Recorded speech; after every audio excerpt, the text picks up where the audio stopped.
Hello everyone, today our topic is feeding and digestion in amoeba. तो first of all upon amoeba के structure के बारे में पढ़ेंगे। अमीबा एक सिंगल सेल ऑर्गेनिज्म से मींस एक सिंगल सेल से बना हुआ होता है। कुछ ऑर्गेनिजम्स होते हैं जो सिंगल सेल से बने होते हैं, कुछ ऑर्गेनिजम्स होते हैं जो मल्टी सेल से बने होते हैं। तो एग्जाम्पल अगर पूछा जाए तो अमीबा एक सिंगल सेल ऑर्गेनिजम्स है। तो फर्स्ट ऑफ ऑल ये क्वेश्चन आप आ सकता है एग्जाम्पल में भी, सिंगल सेल ऑर्गेनिजम्स कौन सा है, तो आप बता सकते हैं कि amoeba is a single cell organisms is a found in pond. तो फर्स्ट ऑफ ऑल स्ट्रक्चर बता देती हूँ मैं। इसकी जो आउटर कवरिंग है उसको अपन सेल मेम्ब्रेन कहते हैं। उसके बाद जो इंदर डॉट्स लाइक जो है उनको अपन साइटोप्लाज्म बोलते हैं।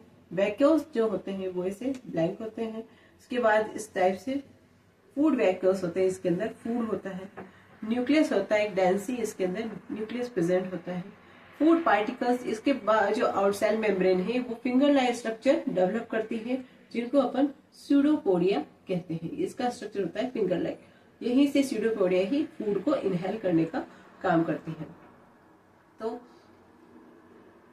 उसके बाद अपन इसके कैसे ये फीडिंग करता है उसके बारे में बताती हूँ कि amoeba is a single cell organism found in pond water. Amoeba has a cell membrane and rounded dense nucleus and many small bulb-like vacuoles in cytoplasm के अंदर प्रेजेंट होती है।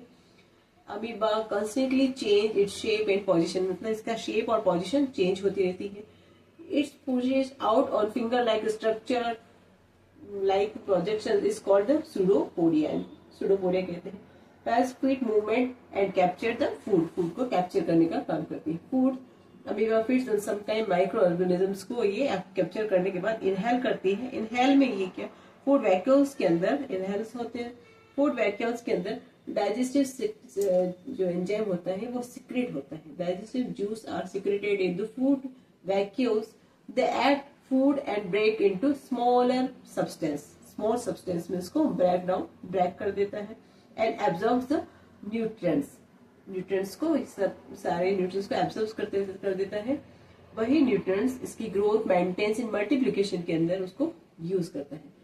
अनडाइजेस्टेड रेजिडेंस जो फूड होते हैं, undigested reduced food is the expelled outside of the food vacuoles.